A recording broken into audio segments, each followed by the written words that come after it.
Assalamualaikum students, welcome to the Lahore Garrison Junior and Upper School and welcome to 9th biology class। बेटा 9th biology में chapter number 5 हमारा last section में complete हो गया था।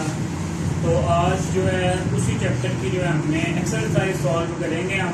तो पेज नंबर है बेटा आपके पास 104, ठीक है। चैप्टर नंबर 5 सेल साइकिल, उसकी जो एक्सरसाइज है बेटा वो आज हम क्या करने जा रहे हैं, सॉल्व करने जा रहे हैं। तो पहला एमसीक्यूज अपनी बुक्स बेटा निकाल लें और पहला एमसीक्यूज देखें। पहला एमसीक्यू है, in which stage of cell cycle each chromosome is duplicated and so it consist of 2 chromatids. क्या बेटा पहला एमसीक्यू है आपके पास कि in which stage of cell cycle, मतलब वो सेल साइकिल की कौन सी स्टेज है जिसमें ईच क्रोमोसोम इज डुप्लीकेटेड, जिसमें क्या होता है क्रोमोसोम डुप्लीकेट होता है and so it consist of 2 chromatids. तो बेटा ऑप्शन है आपके पास G1 phase, S phase, M phase and G2 phase. तो इसका करेक्ट ऑप्शन है आपके पास बेटा जी वो है ऑप्शन इसका B और वो है S फेज। क्योंकि जब बेटा हमने इंटरफेस को स्टडी किया था, हमने वहां पे देखा था कि इंटरफेस के आपके पास 3 आगे फर्दर कैटेगरीज थी, G1 phase, S phase and G2 phase. अगर G1 का जो क्रोमोसोम था बेटा वो सिंपली इस तरह से था, लेकिन जैसे ही S फेज में वो एंटर होता है, उसकी S फेज में जो उसकी डुप्लीकेशन होती है क्रोमोसोम की, तो बेटा वो इस तरह से उसके 2 क्रोमाटिड्स बन जाते हैं, ठीक है। तो यही पहला एमसीक्यू है कि किस स्टेट में, किस फेज में जो सेल है उसके क्रोमोसोम की डुप्लीकेशन होती है और वो 2 क्रोमाटिड्स पे क्या होता है, कंसिस्ट करता है। चलें जी नेक्स्ट चलते हैं बेटा। एमसीक्यू नंबर 2 है आपके पास, if you observe a cell like this one, ठीक है। उसमें बेटा उसने डायग्राम दिखाई हुई है कि अगर आपको इस तरह से सेल नजर आए, अगर आपको इस तरह से सेल नजर आए तो ये सेल की कौन सी, तो ये सेल साइकिल की कौन सी स्टेज होगी, ठीक है। ये आप देखेंगे कि जो आपके पास सिस्टर क्रोमाटिड्स हैं वो अलग हो रहे हैं, यहाँ से स्पिंडल फाइबर्स, ठीक है, निकलेंगे बिल्कुल इसी तरह से। यहाँ पे भी उसने शो किए हुए हैं ये काइनेटोकोर फाइबर्स जो काइनेटोकोर प्रोटीन के साथ अटैच है, इसी तरह यहाँ पे बेटा दूसरे फाइबर्स भी प्रेजेंट होंगे। ये उसने इस तरह की डायग्राम दिखाई है और पूछा है कि ये किस जो आपके पास कौन सा फेज है जिसको रिप्रेजेंट कर रही है। तो बेटा हमने याद किया था एनाफेज फ्रॉम द अवे, ठीक है। क्या हुआ, मेटाफेज प्लेट बनी, उसके बाद ये जो सिस्टर क्रोमाटिड्स हैं ये सेपरेट हुए, एक दूसरे से अवे गए हैं। तो ये आपके पास इसकी ऑप्शन आएगी ए ऑप्शन है बेटा इसकी। ए ऑप्शन में क्या है, ये कौन सा फेज है आपके पास, एनाफेज। कौन सा फेज बेटा जी, ये है आपके पास एनाफेज। चलें अब चलते हैं थर्ड वन एमसीक्यूज पे। जो थर्ड एमसीक्यू है बेटा आपका वो है, during which phase of mitosis spindles are formed, ठीक है। मतलब ये वाले जो स्पिंडल फाइबर्स आपको नजर आ रहे हैं ये कब बनते हैं, किस फेज में बनते हैं। तो बेटा हमें पता है कि जैसे ही जो सेंट्रियोल्स हैं वो डुप्लीकेट होकर अपोजिट पोल्स पे जाते हैं ड्यूरिंग द प्रोफेज, तो वो क्या करने शुरू कर देते हैं, स्पिंडल फाइबर्स की फॉर्मेशन वहां पे बेटा जी शुरू हो जाती है। तो इसकी ऑप्शन आएगी आपके पास, ऑप्शन है सी प्रोफेज। ऑप्शन है बेटा जी सी। और किस प्रोसेस में होता है, किस फेज में, प्रोफेज। चलते हैं चौथे एमसीक्यू की तरफ। जो चौथा एमसीक्यू है बेटा वो ये है,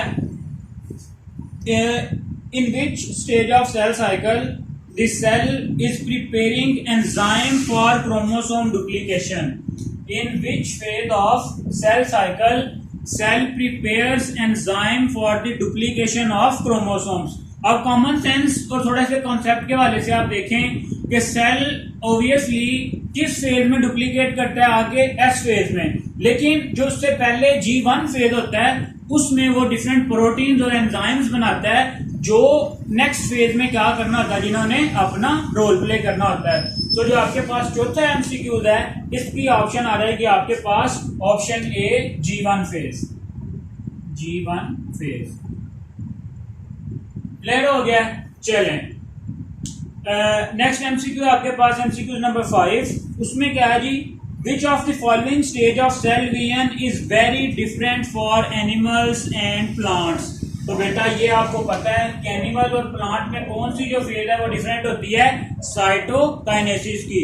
तो ऑप्शन है बेटा आपके पास यहाँ पे ऑप्शन है डी, साइटोकाइनेसिस। डी ऑप्शन है साइटोकाइनेसिस। अब वो भी आपको पता है कि साइटोकाइनेसिस क्यों डिफरेंट होती है। एनिमल्स में बेटा ये होती है थ्रू द क्लीवेज फ्लो, जबकि प्लांट्स में बेटा आपके पास एक सेंट्रल प्लेट बनती है सेल के दरमियान, जिसको फ्रैग्मोप्लास्ट प्लेट भी कहते हैं। इस तरह से ये जो है स्टेज प्लांट्स में और एनिमल्स में डिफरेंट है। क्लियर हो गया। चलें छठे एमसीक्यूज की तरफ चलते हैं। छठा एमसीक्यू क्या आपके पास, प्रायर टू सेल डिवीजन से पहले ईच क्रोमोसोम रेप्लिकेट्स और डुप्लीकेट्स इट्स जेनेटिक मटेरियल। ठीक है, जेनेटिक मटेरियल को क्या करता है, वो डुप्लीकेट करता है। The products are connected by a centromere and are called as. ठीक है, उसने बेटा ये कहा है एमसीक्यू नंबर 6 में कि डिवीजन से पहले इंटरफेज में क्या होता है, इंटरफेज के एस फेज में क्या होता है, ये G1 फेज में क्रोमोसोम इस तरह से था। ठीक है, जैसे ही वो एस फेज में जाएगा तो क्या होगा, उसकी डुप्लीकेशन हो जाएगी। ठीक है, उसकी क्या हो जाएगी, डुप्लीकेशन हो जाएगी। अब उसने कहा है कि ये जो दो स्ट्रक्चर्स एक सेंट्रोमेयर के साथ अटैच हैं, ये जो दो स्ट्रक्चर्स सेंट्रोमेयर के साथ अटैच हैं, ये क्या कहलाएंगे, तो बेटा ऐसे क्रोमाटिड्स जो सेम सेंट्रोमेयर के साथ अटैच हों उनको हम क्या कहते हैं, सिस्टर क्रोमाटिड्स। क्या कहते हैं, सिस्टर क्रोमाटिड्स। तो बेटा ऑप्शन आएगी आपके पास छठे एमसीक्यूज की option D, sister chromatids. Option आएगी डी और जो जवाब है उसका वो क्या है, सिस्टर क्रोमाटिड्स। क्लियर हो गया। चलें नेक्स्ट चलते हैं बेटा एमसीक्यूज नंबर 7 पे। एमसीक्यूज नंबर 7 क्या है, the process of mitosis ensures that, मतलब जो माइटोसिस का प्रोसेस है वो क्या इंश्योर करता है। ऑप्शन है बेटा आपके पास ऑप्शन ए है, each new cell genetically different from its parent. नहीं बेटा ऐसा नहीं होता, क्योंकि ये तो किसमें होता है, मियोसिस में होता है, जब क्रॉसिंग ओवर होती है, लिहाजा इसका ए ऑप्शन नहीं हो सकता। 7th एमसीक्यू का बी ऑप्शन है बेटा आपके पास, each new cell receive the proper number of chromosomes. बेटा यही है कि आप देखते हैं कि माइटोसिस में जितने पेरेंट्स में क्रोमोसोम्स है उतने ही किसमें होते हैं, नेक्स्ट इंडिविजुअल में क्रोमोसोम होते हैं। तो फिलहाल ये जो स्टेटमेंट है ये ठीक लग रही है। दूसरे ऑप्शंस भी देखते हैं। ऑप्शन सी है, cells will divide at the appropriate time. ये तो दोनों में होता है, माइटोसिस में भी होता है, मियोसिस में भी होता है। इसी तरह से जो डी है, क्रोमोसोम डुप्लीकेट विदाउट एरर्स। नहीं बेटा ये भी दोनों में पॉसिबिलिटी है। तो जो इसका करेक्ट ऑप्शन होगा वो होगा बेटा जी कौन सा, बी वाला ऑप्शन, कि each new cell receive the proper number of chromosome. तो इसके बाद आप क्वेश्चन नंबर 7 का जो आपके पास ऑप्शन है वो क्या होगा, बी होगा। क्लियर हो गया। चले ये 7 एमसीक्यू हमने डिस्कस कर लिए। अब आगे चलते हैं एमसीक्यू नंबर 8, 9, 10, वो भी शाबाश क्या करते हैं, जल्दी से सॉल्व करते हैं।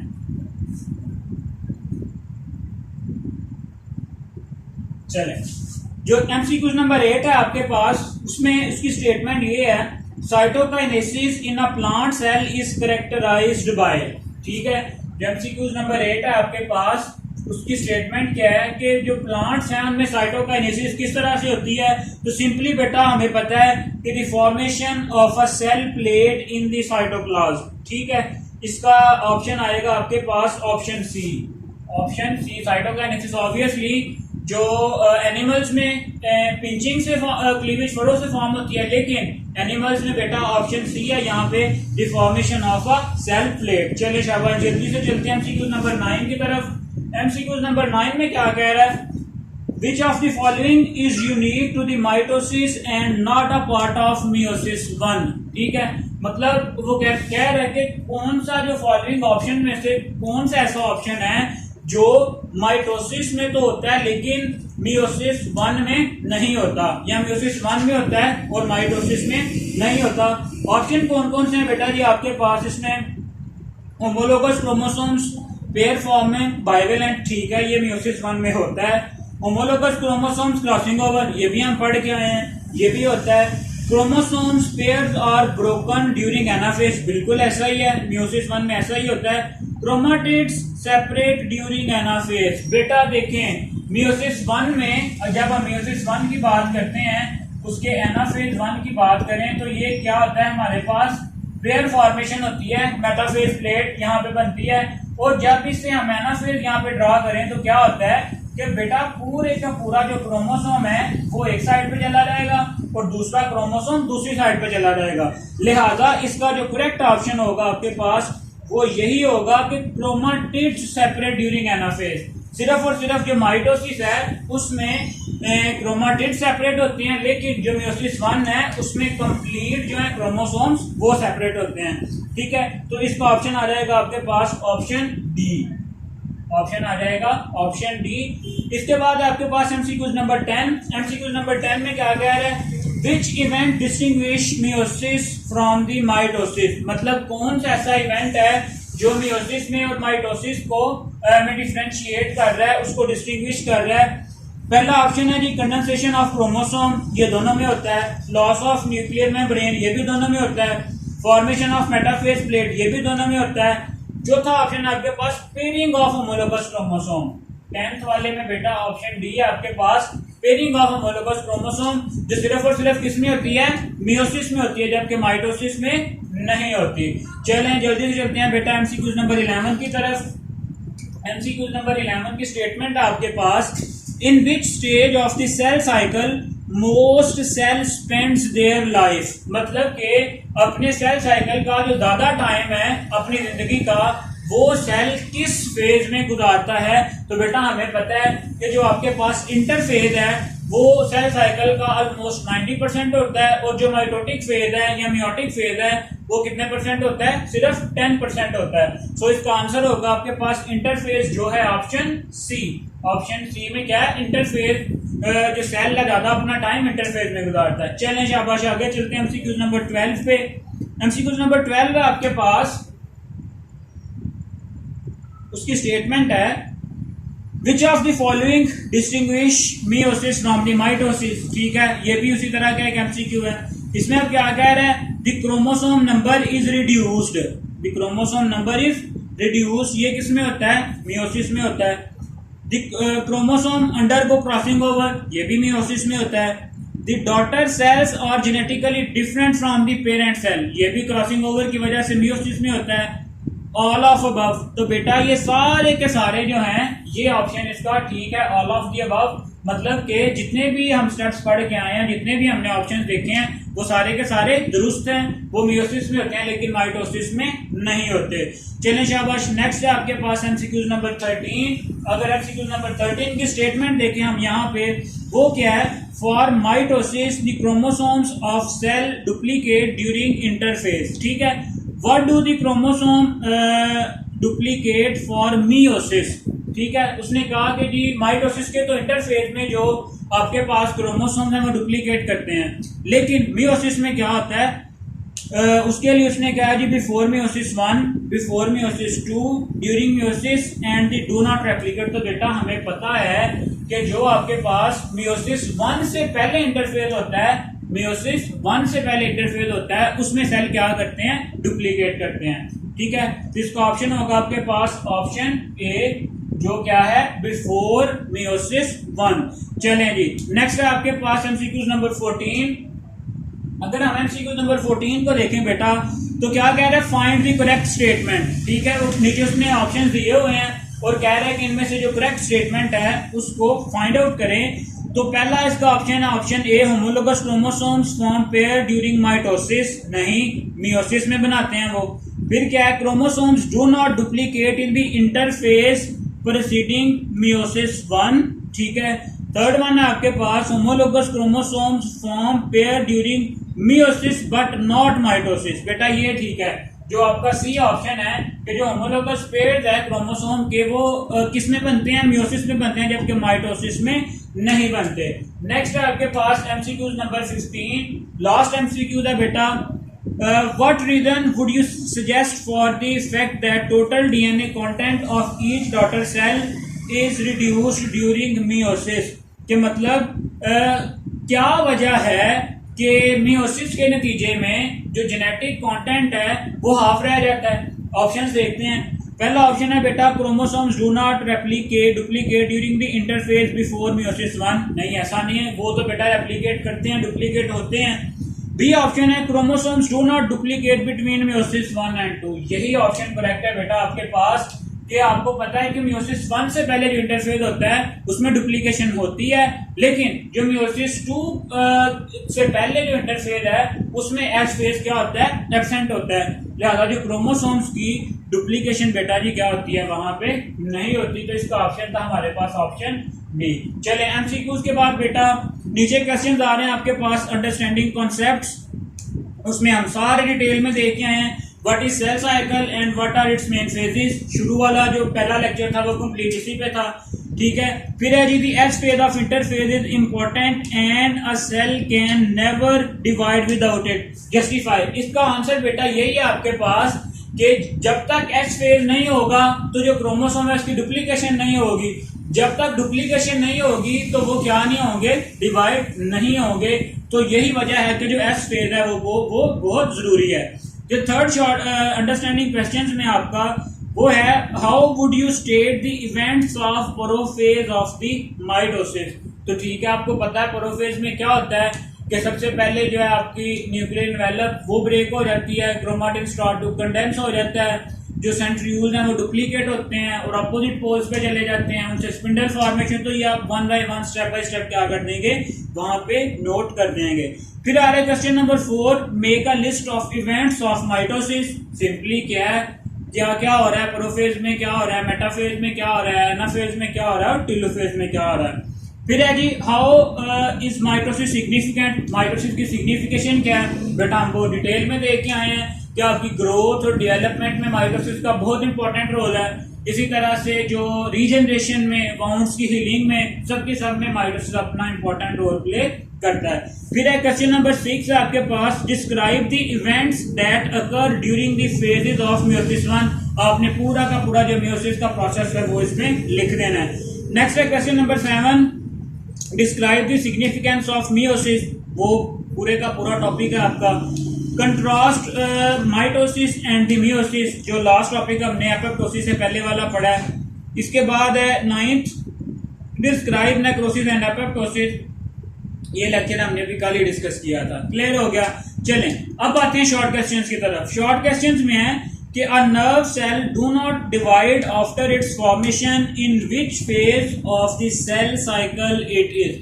ऑब्वियसली जब सेल डिवाइड नहीं कर रहा, ठीक है, वो एंटर हो गया किसमें बेटा जी नॉट फेज में, ठीक है, वो हम डिस्कस करके आए हैं पीछे डिटेल में। इसके बाद है बेटा how is cytokinesis different in plant cell as compare to animal cells. ये भी जब मैंने आपको ये क्वेश्चन पढ़ाया था तब भी मैंने बता दिया था कि एनिमल सेल्स में बेटा क्या होता है। चलें डायग्रामेटिकली फिर एक दफा देख लेते हैं कि एनिमल सेल्स में आपके पास इस तरह से क्या बनती है, क्लीवेज फरो। ये अलग अलग न्यूक्लियस बन गए हैं। ये क्लीवेज फरो यहाँ पे बेटा डीपन होती जाएगी और जिसके नतीजे में आपके पास 2 सेल्स बन जाएंगे। लेकिन प्लांट में क्या होता है, प्लांट को जब हम शो करते हैं थोड़ा सा रेक्टेंगुलर शेप में शो करते हैं, यहाँ पे 2 न्यूक्लियस तो सेल डिवाइड कैरियोकाइनेसिस हो गई। लेकिन यहाँ पे फिर क्या होता है, गोल्जी से आने वाले जो डिफरेंट वेसिकल्स हैं वो यहाँ पे आके फ्यूज होते हैं और एक प्लेट, फ्रेगमोप्लास्ट प्लेट बना देते हैं जो इंक्रीज होती जाती है आउटवर्ड, और इस तरह से प्लांट क्या हो जाता है, डिवाइड हो जाता है। चले जो थर्ड क्वेश्चन है आपके पास वो है what type of cell division occur when our wounds are healed. तो ऑब्वियसली जब हमारे बाउंड सील होते हैं तो क्या होती है, माइटोसिस होती है। चलें क्वेश्चन नंबर 4 है plants do not make their gametes by meiosis, how is that. हमें पता है कि प्लांट में क्या होती है, अल्टरनेशन ऑफ जनरेशन होती है, ठीक है, जिसमें 2 जनरेशन होती हैं, एक होती है स्पोरोफाइट, दूसरी क्या होती है, गेमेटोफाइट, ठीक है। गेमेटोफाइट और स्पोरोफाइट अल्टरनेशन ऑफ जनरेशन वाला जो पूरा टॉपिक मैंने आपको पढ़ाया था वो इसमें आ जाएगा।